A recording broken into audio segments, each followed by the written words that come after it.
white bread. Kids, simple formula. The whiter the bread, the quicker you're dead. A lot of the brown bread you get is just white bread with brown food coloring. If it doesn't rot in a couple days, you don't want it. See, there are two philosophies of health and medicine. One philosophy is based on evolution teaching, which says your body's nothing but chemicals that got together by chance, so you add more chemicals. This is called drug therapy. Comes from an evolutionary preconception. If you have a headache and you go to the doctor, you say, "Oh, doctor, I got a headache." He says, "Here, take an aspirin." Well, now hold on a minute. What caused your headache?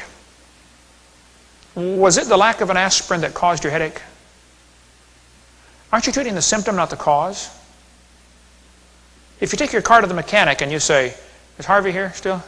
You say, "Harvey, my car's making a noise." And Harvey says, "Brother Hovind, I'm a good mechanic. I can fix it. I'm going to insulate the engine cavity so you can't hear it." No, Harvey, that's not what I want. Hey, when you take an aspirin, that's what you're doing, though. You're masking the symptom. You're not getting to the cause. Look, if you're driving down the highway and the oil light comes on in your car, you have two choices. Find and fix the problem, or unplug the light. You say, that would be stupid to unplug the light. The light is not the problem. The light's telling you about a problem, right? Hey, your headache is not your problem. Your headache is telling you about a problem. And you're unplugging the light. Now, sometimes that's necessary. Okay, I'm not against all drugs. I think medicine has done a great job in many areas. And if you break something or cut something off, go to the doctor, all right? But if you're just plain sick, that's about the last place I would go. I'd have to be just close to dead to go there, all right? I don't even know who my family doctor is. They ask me sometimes, I don't know.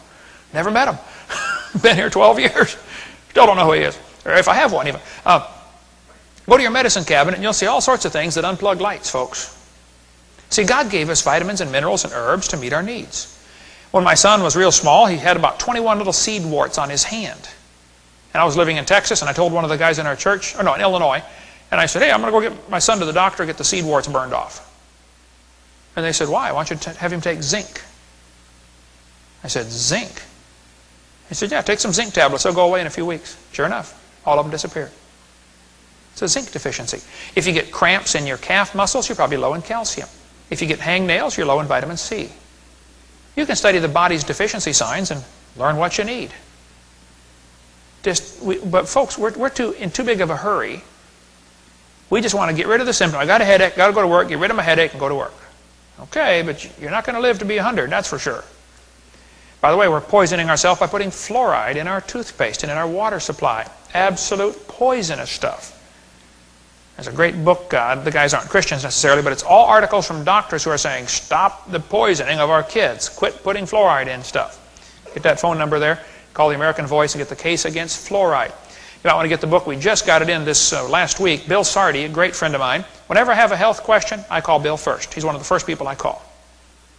Now, a couple things I disagree with in his book. It's a great book, by the way, The Power of Healing, The Power of God. How all through history, dictators have used health control to control populations. Oh, yeah.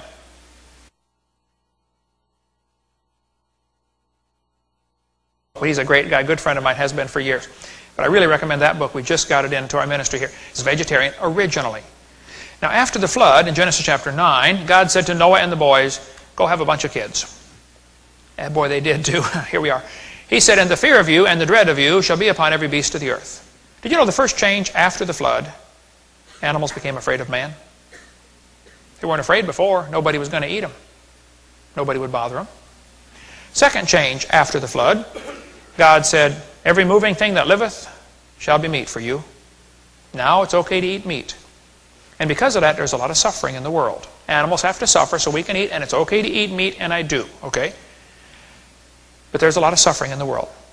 The Apostle Paul said, for I reckon, that proves he's a southerner, that the sufferings of this present time, is there suffering in the world today? Lots of it. The whole creation is groaning and travailing in pain. Did you know when you're outside and that mosquito starts buzzing around, bzzz, you're scared of the mosquito, rightfully so. But that mosquito is scared stiff that a frog is going to find him. While he's looking for you, in the back of his little tiny mosquito brain, he's thinking, watch out for the frog, watch out for the frog, watch out for the frog. And while the frog is down there waiting for the mosquito, in the back of that little bitty froggy brain, he's thinking, better watch out for the snake, watch out for the snake, watch out for the snake. And the snake is thinking, watch out for the hawk, watch out for the hawk, watch out for the hawk. And the hawk is thinking, watch out for the mosquito, better watch out for the mosquito. Everything in the world really is scared. We're so used to it, we don't think about it much anymore. But we devote an enormous amount of time and energy and money to protect us from those things, don't we? You put screens on your window, don't you?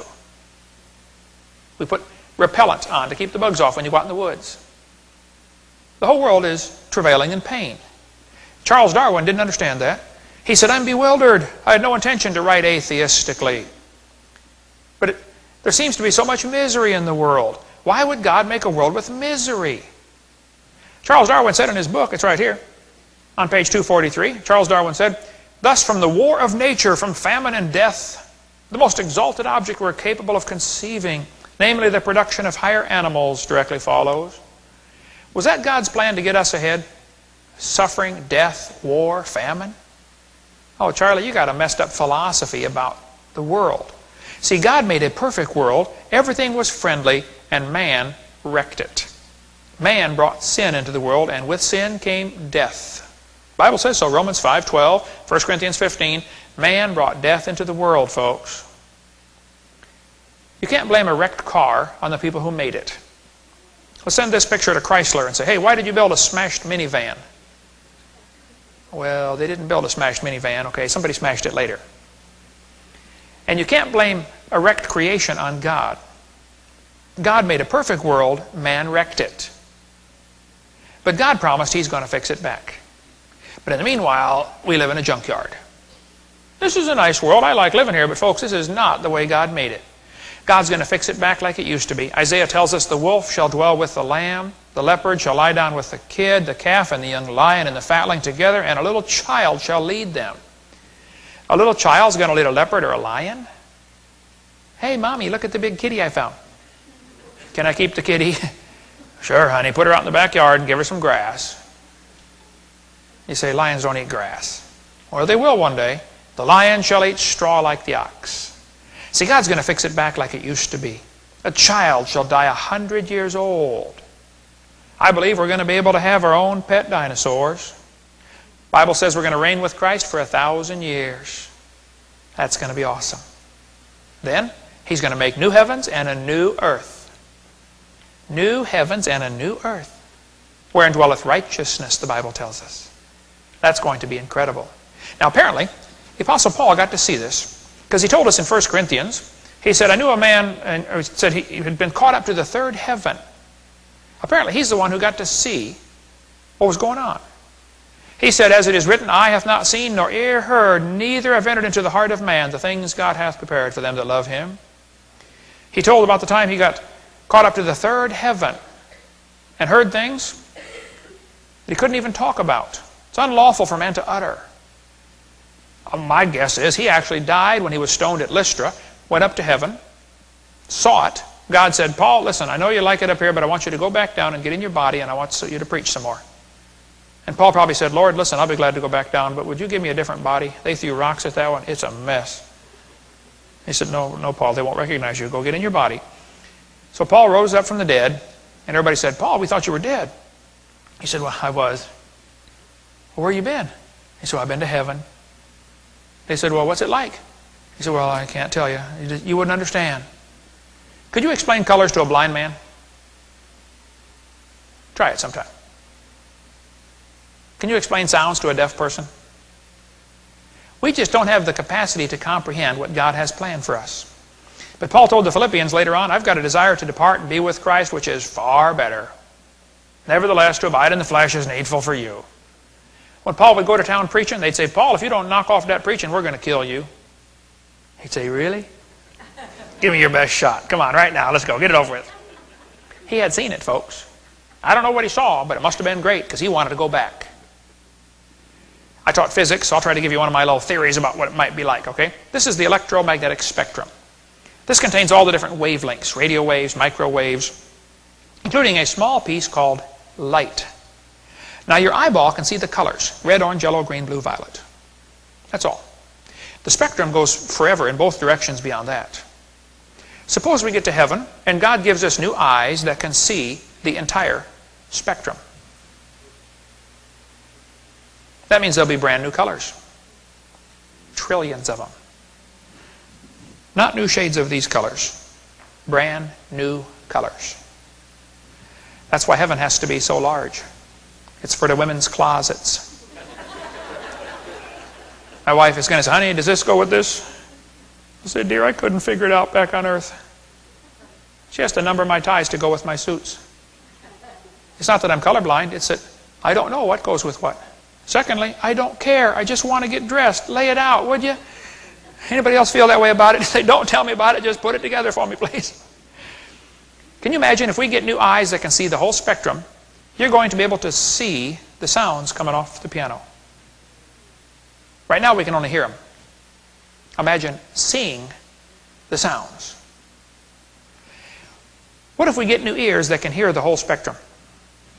You're going to be able to hear the colors. Wow. Or smell them. Yellow. Or taste them. Green. Wow. We've only got 5 senses, folks. Maybe there's more. But if God just took these 5 and expanded them to the max, we would spend forever walking around heaven going, wow, wow. Have you smelled that? Come here, lick that. Wow. Hey, my first computer was an IBM XT8088, 4.77 megahertz. When you told it to load a program, you might as well go get lunch and open the mail and take a nap. How many of you had one of those? Remember those? Okay. Well, we've upgraded a little bit. This one sitting here is a Pentium 3 800 megahertz, 20 gigabyte hard drive, 256 mega RAM. You know, the same programs run, but they're much faster. And they're in color. That's called a systems upgrade. Now listen, if you like living in your body right now, and you like the sights and sounds and tastes of this world, wait till you get to heaven. You are headed for a systems upgrade that's going to blow your mind. The only question is, are you going? See, God made this world, folks. He owns it, and He makes the rules, and He decides who comes to heaven. And He says if you've committed one sin, you can't come. He made the laws. And we're guilty of breaking His laws. Everybody has sinned. The Bible says, commandment number 9, thou shalt not bear false witness. That means don't lie. And we've lied. He says, don't steal. We've stolen. We're guilty. There's no question we're guilty, which means we're going to be punished or find a substitute. And that's where Jesus Christ comes in. He wants to be your substitute. He wants to pay for your sins. So February 9th, 1969, after somebody showed me from the Bible how to go to heaven, I said, Lord, look, I'm a sinner. I'm guilty. But I'd like you to forgive me. I'd like you to save me right now. And on that date, Jesus Christ moved into my heart, forgave my sins, gave me a home in heaven. If I die today, I'm going to heaven. It's not because I'm good. If I get what I deserve, I'm in trouble. But I've been forgiven. You can have the same thing. Just pray and ask the Lord to save you. Hey, if you died today, where would you go anyway? You ought to think about it, because you're going to be dead for an awfully long time. George Washington died 200 years ago, and he's still dead. How much longer does he have to go? Whew. Long time. All you get in this life is a little bitty dash between 2 dates. It's going to be over, folks. If you're a Christian, what are you doing for the Lord with your life? What on earth are you doing, for heaven's sake? Can't you find something to do with your life for the Lord? You say, Brother Hovind, I watch football on TV. Who's going to care enough?